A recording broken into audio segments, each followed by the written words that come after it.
Hello, everybody. Welcome to the first episode of Base 2, the new podcast by Tensordyne.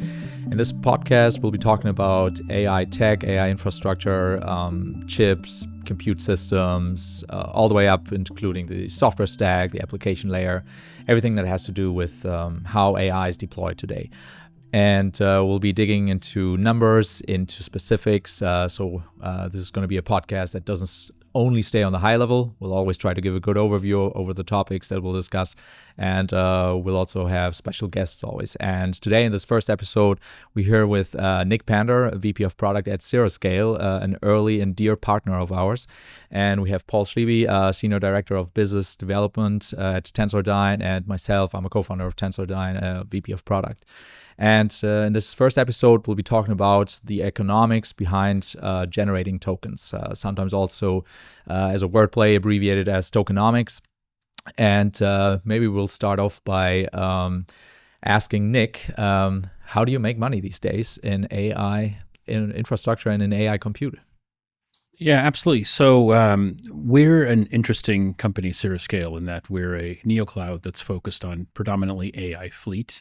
And so we've had a strong legacy developing hardware in a previous life and also developing solutions for high-performance compute. So as this transition and shift happened into more AI type of solutions coming into market, we took a lot of what we had experienced before and applied it. The key thing for us is finding the right customers first. And so our focus the last few years has been working as we're starting to wait for enterprise AI solutions to become more up to speed and enterprise customers' skill sets coming up to be able to deliver use cases and workflows with AI models. We started off with AI startups.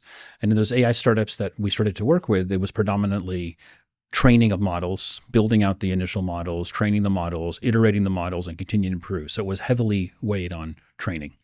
Now, as these platforms have started to materialize into customer-driven solutions, what we're starting to see more of now is inference and scalable inference, running inference across a variety of different data centers to support regional usage of models. Yeah, cool. So we're an AI inference company too, or very exclusively focused on that. We've never been in training. We're building chips and systems for all the viewers and listeners out there who don't know Tensordyne yet.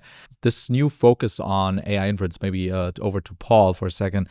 Paul is basically our quantitative analysis guy. He knows all the numbers. He has the most powerful spreadsheets in the company for sure. I think one of the significant things that changed was prior to the ChatGPT moment, people were recognizing the need for solutions that could accelerate AI. And of course, NVIDIA is one of those solutions, but there were a number of other startups also who were developing chips. The ChatGPT moment really changed how the systems needed to be designed because the models got much larger. And so that really had a huge impact. Along with that, there was a significant increase in demand for power because as the models got larger and larger, you needed to have more compute and more power to be able to support those new models. Yeah, absolutely. And Nick, maybe back to you. As a company that operates data centers, I hope I'm summarizing that in an okay way on a high level here. What are the most important decisions that you have to make also in your role as VP product to make customers more happy, but also to drive up profitability for you guys? Yeah, so first of all, we're a cloud services operator. We operate within data centers, and some of those data centers might be exclusive to us. But a key part of what we're doing is building out turnkey solutions and services for customers that take on the biggest challenges they have for delivering AI technologies. So most immediate is we released solutions to be able to do at scale enterprise grade inference. So we called that the Cirrascale inference platform. We also introduced solutions that make it more easier to deliver endpoint technologies to multiple users within your organization. So those are two key technologies. At the same point, what we want to be able to do is to deliver more on the end-to-end solution. So if we look at what we are going to see most challenging for enterprise customers is taking models, taking the workflows, taking their use case matrix, doing a proof of value and understanding which use cases are actually the best to take into development and into POC POCs and into actual commercial use or internal use is truly understanding how do they choose the right models, how do they iterate, and how do they fine tune for those use cases. So for us as a solution and delivering product offerings, it really is about that at scale inference and also solutions that will help fine tune and iterate those models to make them more applicable for the use cases customers have. Yeah. When we look at, on a high level, the quality of an AI deployment, especially also in terms of inference, I guess the main KPIs that we usually would look at is cost, power, per user speed, often also described as latency, right? So time to first token plays into that, time per output token, and eventually also the overall throughput, and then maybe also the density, like how many racks do you need to serve, I don't know, 1 million users and so on. From all of these, what do you see people right now care most about? Like, do they care more about what is the per user speed? Can I drive that up more? Like, yeah. Yeah, in the early discussions we're having with enterprise customers, the first thing they're asking on is price. And that's probably not the right metric to ask. The right metrics to probably look at is scalability and handling where is the user consuming the model or where is the workflow consuming the model from. So having interconnects into on-prem or into hyperscaler infrastructure where the rest of the application workflow may be are going to be just as important as the price itself. And on the price, there's kind of multiple factors there. There's the price per million tokens, which has kind of become this normal mantra that we've seen people who are delivering on AI model delivery platforms have been using. But there's also then understanding your scalability at that price and also understanding that, just as you said, the time to first token, that responsiveness in the model, but also then taking into account for someone like us who's working inside of a data center and delivering cloud services, we want to understand what is that power requirement per token, per million tokens, and do we see some efficiencies there where it can help on the customer's price if we see less power type options or more optimal accelerators that deliver truly for their use case. I think a lot of people tend to believe that I want the fastest accelerator possible, and a decently sized cluster for these very, very, very large models. And yes, if you're requiring that for very large models with, very low latency, high scalability, great. But you need to look at your use cases. You need to look at what you're actually delivering in those workflows and understand what are those token rates that you need to deliver for the application to deliver acceptable performance, and what are those inherent costs and inherent latencies to be able to deliver. So it's a fine balance. Just as you mentioned, Paul, having that spreadsheet of full understanding of token economics. We also do a TCO analysis for as customers bring models to understand what are the options where a customer could run in a dedicated fleet, and also how do we appropriately price our solutions when we're doing a token-based service offering. So we want to have that full visibility and be making sure the customer's choosing the best solution, but we're giving them good guidance as well. Yeah. You mentioned power as an aspect of cost.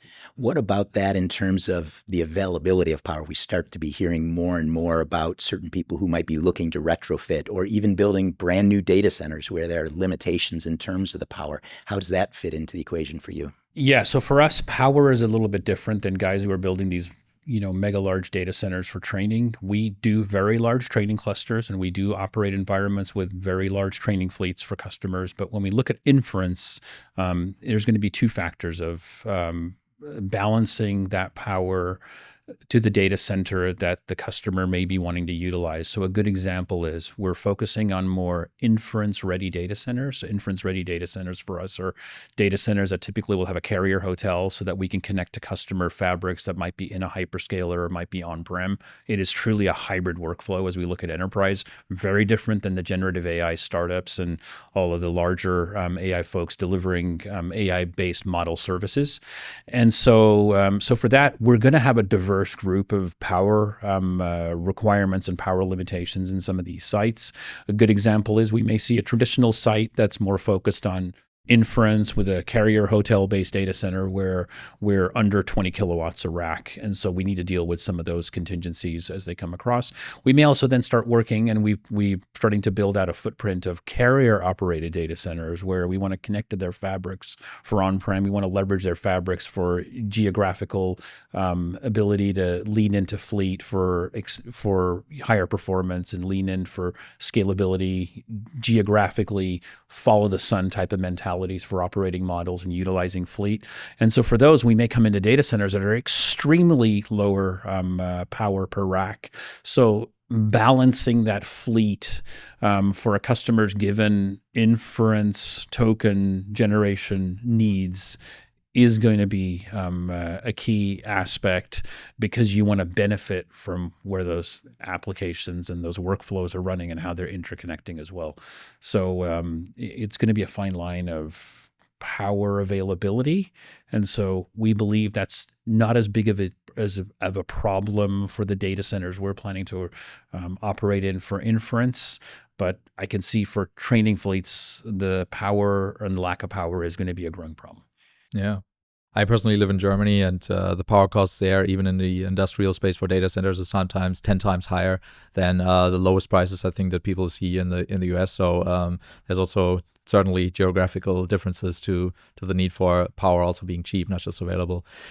Nick, earlier you mentioned when a customer comes to you, you're going to have to figure out with them together what is the right option. I think you said option, right? And balance. Paul, I think you're, again, really good at understanding, like, when you have one model, right? Let's say DeepSeek R1, and you deploy it, right? I think this is also clearly visible on websites like artificialanalysis.com. You can see apparently there's a way to deploy it with more or less the same hardware vendor at 1,000 tokens per second per user, or I guess currently that maximum would be rather around 200 or so. But there's also a way to deploy it at only 50. But then one might be more expensive and one cheaper. Can you maybe explain to the listeners and the viewers what are these sliders and these knobs? Like, why is it a compromise, right? Like, why is there no free lunch basically in AI inference deployment? Yeah, when we take a look at how much it costs, there's a certain amount of equipment that's available, and the real challenge is figuring out how to use that equipment. When you have a model, you can take a whole bunch of users all at once and process them together, and when you do that, you can typically get the highest efficiency. But what that means is those users have to wait longer before they get their initial response, and they also have to wait longer as they get each succeeding response or each token as it comes out. Whereas there's a trade-off where you could reduce the number of users and get them the data much more quickly, the first token much more quickly, and then following tokens after that. But what ends up happening is the total number of tokens you can generate is much smaller, and therefore the costs are higher. But there are certain applications where that can potentially be very interesting and may be necessary, that people want to get responses right away. We talked to a number of people who actually aren't even concerned at all about cost. They're most concerned about how quickly can they get the response. They tell us, do it as fast as you can, even if it's only 1 user or 2 users or 4 users, especially people who might be trading on the stock market or something like that. And so there's this continuum of needs that are going across the spectrum that, depending upon who you are, you may need them faster. If you're running overnight and you're running a batch, then you might want to do that much more efficiently, because you can utilize your hardware and maybe process a ton of data that you've received in the last day and gain some insights from that particular data. And you don't need it to be immediate, but you do want to have it available by the next day. So in those situations, you have the ability to batch things together. That also gives you an opportunity as well to utilize equipment that might not be utilized when someone's interacting directly with it on an immediate basis. They sleep half the day. And so the equipment may sit around and not be used. But if you're able to have a mixture of different workloads, then you can improve your utilization of the equipment. And that's super important from our perspective, because we typically see that capital equipment seems to run in about the range of 60 to 80% of the cost of running AI. That's what I've seen as I've looked around. Nick, I don't know if you've seen similar numbers to that. Yeah, so I mean, the costs of the fleets are getting much higher as we see, newer generation GPU or other accelerator technologies coming into play. One interesting aspect that you brought up is the batch use cases and having those multiple use cases to utilize the fleet. So a good example is in what we're delivering for inference services for enterprise customers, the focus is you're going to have a predictable peak time period, Monday through Friday, let's say 7 a.m. to 7 p.m. I might need 5 times more token capacity or 10 times or double what I need outside of normal days and normal hours. But when we cycle down those fleets, we want to make sure there's high utilization. So we think batch use cases are going to be the most interesting. And batch may be AI models or other type of models or other type of use cases leaning on the GPU or the accelerator. And in those type of uses there, we want to make sure we built out a platform that's multi-vendor so we can cycle up and down accelerator technologies, do that through heavy automation, still make it so that we're not leaning on a key tenet of Cirrascale is we don't do multi-tenancy. So even though these are bare metal fleets, we want to cycle them into customer workloads, cycle them back down, make sure we do our normal processes to make sure those systems don't have customer data on them any further and put them into other workloads. So we want to see a heavily utilized fleet, but we also want to cover for the contingencies that might happen in a data center where you have an event or such and you need to be able to cover for DR or emergency situations. So we don't want to ever have customer workloads for batch be utilizing all our fleet, a good amount of the fleet, but we also want them to be most likely preemptible so that within a short amount of notice, we can start to take fleet back if we have to scale up a customer. So yeah, there's batch where just as you said, I want it done by a set number of hours, but those set number of hours may not be right away. It may be, 8 hours or similar there. One other interesting point that you brought up as well is, do you take into account that for higher, responsiveness to the model, I may lose some of my token performance? We're seeing an inverse from some customers of saying, I want higher precision and accuracy in the model, and I'm willing to degrade the potentially the time to first token and potentially the token volume throughput. So there's a mix of customers who want to have, I guess, highest token throughputs possible, where they're going to compromise other things like precision of the model. There's going to be customers who are going to say, no, I want the highest precision model. I know I'm going to compromise my token rates. And there are some for latency sensitive use cases. Think voice type applications or similar multimodal type use cases where they're going to say, no, my number one item is making sure the responsiveness and the time to first token is taken into account. Now, I think a lot of things were mentioned where, as I mentioned earlier, there's not really free lunch, right? Like you have to decide you want it to be fast or accurate and so on. There's also a couple of innovations, I think, that came up over the last 1.5 years or so that are just optimizations that kind of everybody should implement because they clearly are purely positive, right? So, for example, speculative decoding, disaggregated pre-fill input processing and decode output processing, right? What I think NVIDIA calls Dynamo. Obviously, other solutions can also do that. Then you have things that are on a pretty atomic level, like flash attention. You have maybe dynamic model routing, where when you detect on flight, like during inference, that this is an easy question, you can route it to a small model. If it's a more complex question, you route it to a bigger model. Like these things that kind of everybody should more or less be doing. Nick, that's the theory, right? That's kind of the academic state. That's what Jensen talks about at their keynote. Where do you see that actually being implemented? Is it going to take more time? Is it like slowed? Are people fast about that? Yeah, so that's a great question. So what we're really going to want to see is, if we look at the top 5 consumers of AI today, and, they're in NVIDIA's, quarterly reports of who their top 5 customers are, they understand this really well. The challenge is going to be everybody else, and everybody else is going to try to take some of these technologies, do them on their own, like mixture of experts and other type of areas, and try to do them on their own. I think what's going to happen in enterprises, we're going to see 2 potential factors. We're going to see some teams building the expertise in-house and having a heavy understanding. A good example would be if we look at like banking and finance, insurance sector, we'll probably see a small handful of guys who really are going to understand how to go deliver on this. But then their peers, they're 90% of those organizations out there are really going to struggle. how do we fix that? So how we fix that is we encourage companies to deliver technologies. They could be global system integrators, they could be VARs, they could be others who are delivering middleware and other stacks.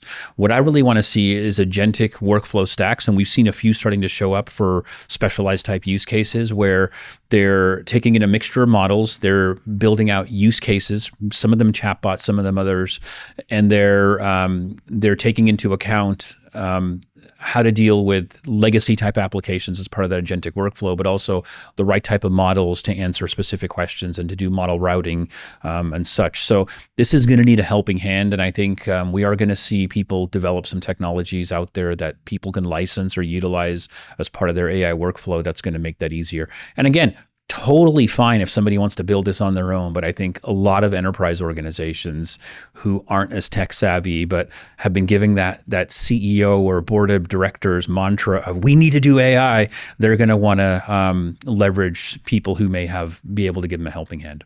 Yeah, that's a really interesting point. That would you say that maybe even all the way to enterprises working together with you and, for example, us, right? So that we really together create the exact stack that they need, that's going to make them successful.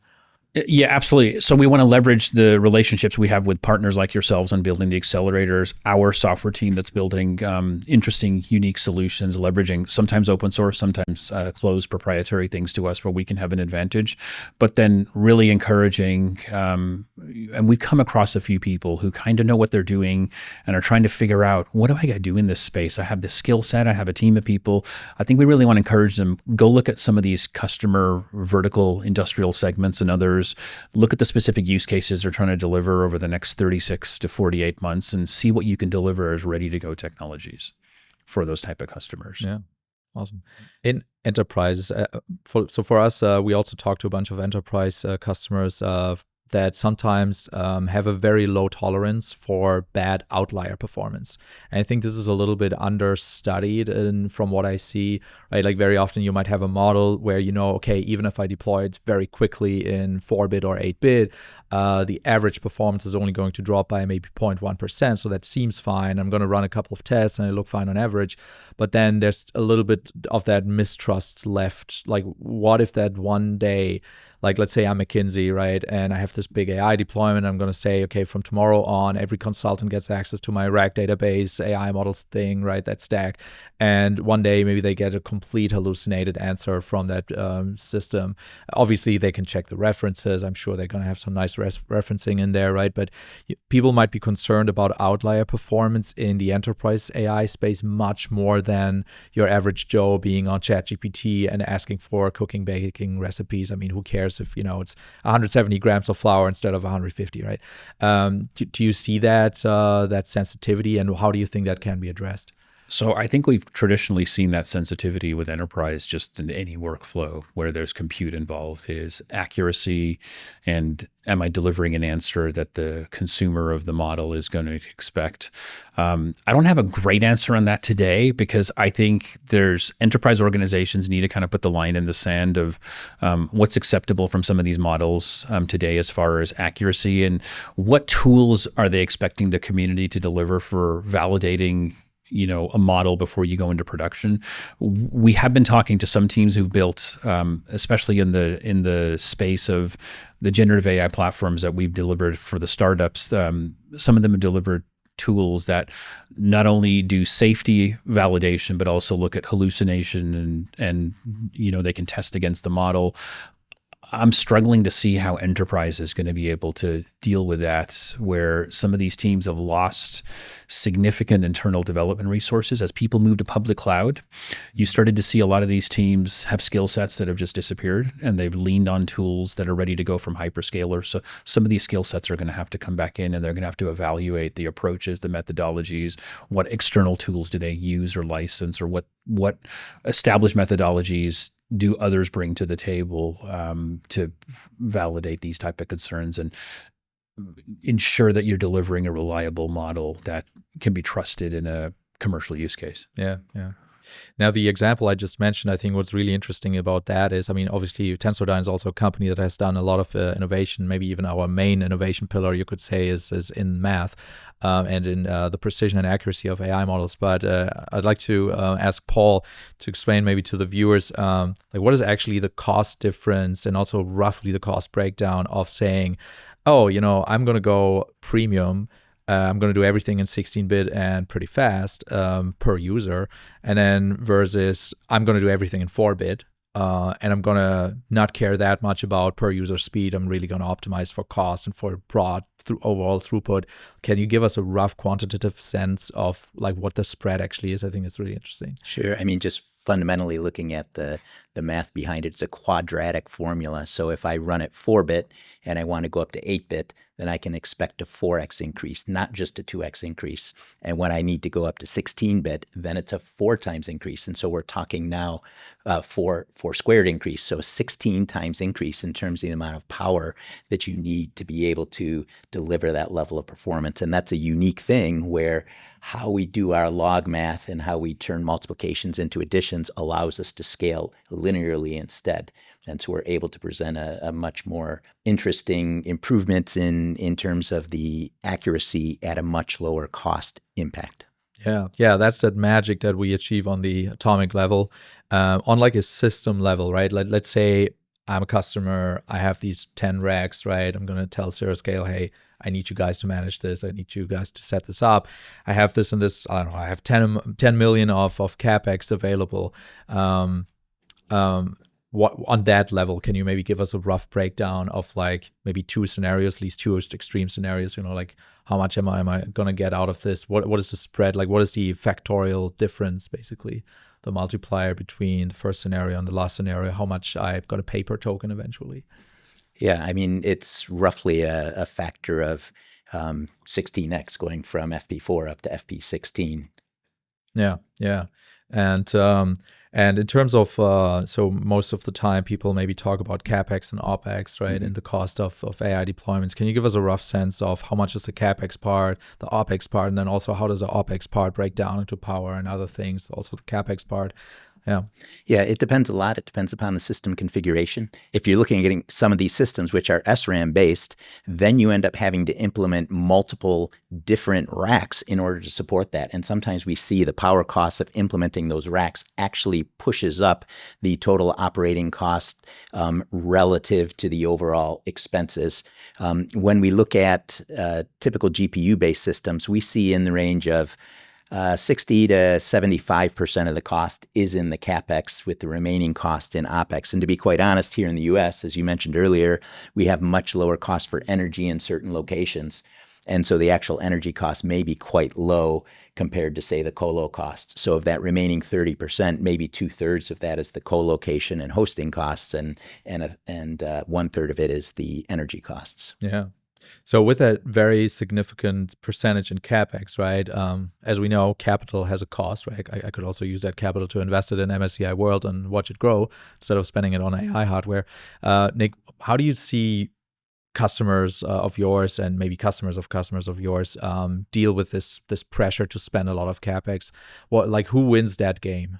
Yeah, so as a cloud services company, the CapEx is on us as far as putting that into the monthly, annual or similar service agreements that a customer may have for fleet. Now, one unique aspect we do as well is we get customers occasionally who approach us under specific requirements that they may have to say, I need to own a percentage of the fleet as well. So a customer may come to us to say, not only do I want you as a cloud services company, but I actually want to acquire part of the fleet. So that fleet is owned by me, and then I'm paying you for the OpEx of the operating cost, the managed services part of that. So just as a side note there, we have that flexibility. But as those CapEx costs go up and the fleet costs significantly go up, what we want to make clear to customers is the most bleeding edge solution may not be right for your use case. So it truly is based upon the diverse fleet that we have in our data centers.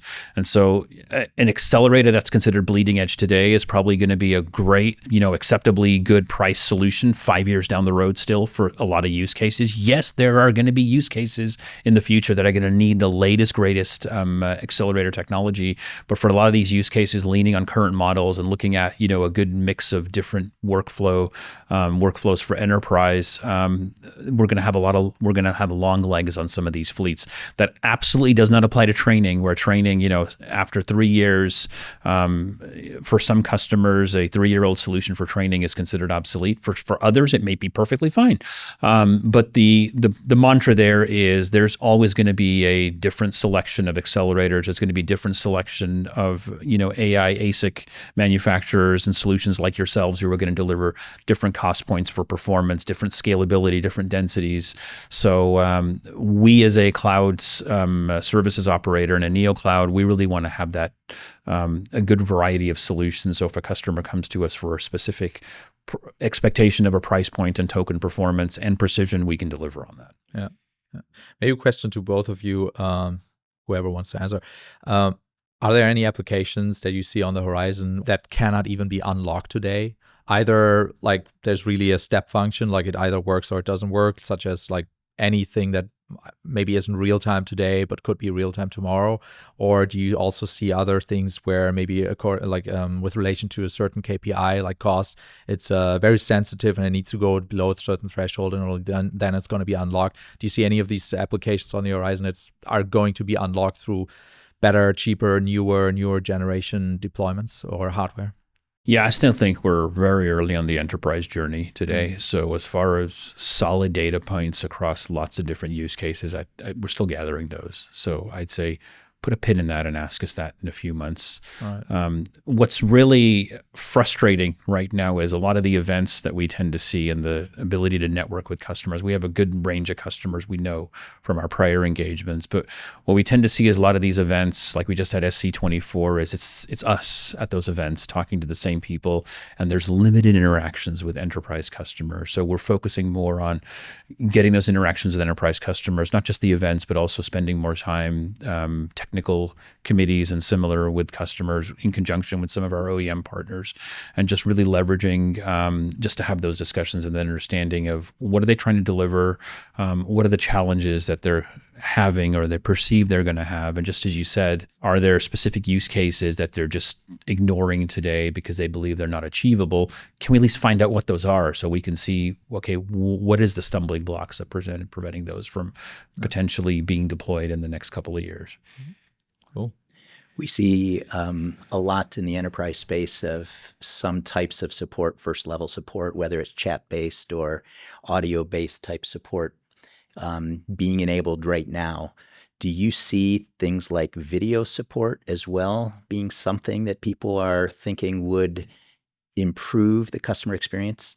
Yeah, so like if we look at truly multimodal type of support use cases, I think audio is probably the first use case of, can I take a mixture of audio? And there are some technology partners we're talking to about audio-driven customer support type solutions, both in the enterprise, and some of these are service platforms that are trying to go after, SMB, think doctor's offices, think dentist offices for rescheduling your appointments, things like that, automating some of those type of use cases.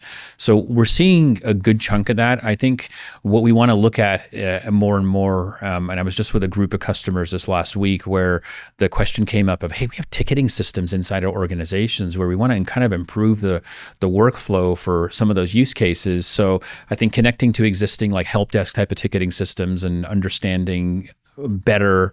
A lot of these teams just try to say, we'll throw everything into a RAG and it'll be fine. And it's like they don't deliver on the promise of that. So I think some of these might be interactions with existing ticketing type solutions, delivering agentic AI type features, presenting those as more turnkey type of solutions, or just giving better access to reference type of implementations that can lean on automating, looking inside of a help desk system. And the video one's interesting because what if you could take that output from the model and, if it's trying to get a user to walk through to configure something on their own, give them a walkthrough video and it's Gen AI generated, right? Now, Gen AI video generally has a lot of precision type issues for screenshots and things like that, or for support. So that would be the next breakthrough that I think in Gen AI video. It isn't just making nice videos for consumers. It's also, can I do more of the business use cases? And interesting enough, one of those key business use cases probably isn't support, it's HR. It's, can I take an HR training video take a script line, take a script line, have an LLM improve the script line, then give me an output that could be a computer generated, AI generated video that can be rolled out to a group of teams. That's a starting point. But I think the help desk ones are more interesting and more viable. And there's a little bit of a gap there, I think, in some of the models to deliver that today. Yeah. In the investigations we did around video models, we also saw it was actually even explained back to us by a AI video company, a CEO who we had a meeting with, that precision matters even more in video than in text, because in text-to-text, the attention and all the features within the AI model usually have a smaller dynamic range and don't require as much precision and accuracy, whereas in video, it absolutely does. Yeah, good point. I think we're coming to an end. Thank you so much. Maybe to end the first episode here, Nick, tell us about what is exciting for you in 2026 for Cirrascale. What's coming up? Yeah, absolutely. So again, just as we said, as we take our focus, we're still focusing on startups and people delivering interesting generative AI technologies. But as we're coming into 2026, we really want to double down our efforts with the ecosystem going after enterprise. So that's going after with our OEM partners, who we have a lot of significant uniqueness of being able to operate hybrid fleets for their customers inside of our cloud services model. But then also taking some of the specialized type of resellers and VARs and the GSIs and working closer with them to deliver end-to-end solutions for customers or specific technologies that bridge the gaps that they might have, and really start to truly use 2026 to understand what are some of the use cases that we'll see enterprise get more open to delivering on, and how do we see that roadmap of growth between now and 2027 and 2028, where we believe enterprise is going to be in a better shape to start utilizing AI for their most pressing needs where they've done a proof of value. That's the key thing there is we got to get enterprise to start to understand. You can't just have a list of use cases. You got to have somebody help you either internally or externally to be able to understand, are you going to actually deliver value in delivering those specific use cases, the accuracy of the models, the responsiveness, and is it helping the business, right? Awesome. All right. So getting enterprises that real value, that real AI value. Absolutely. Awesome. Great. Thank you so much.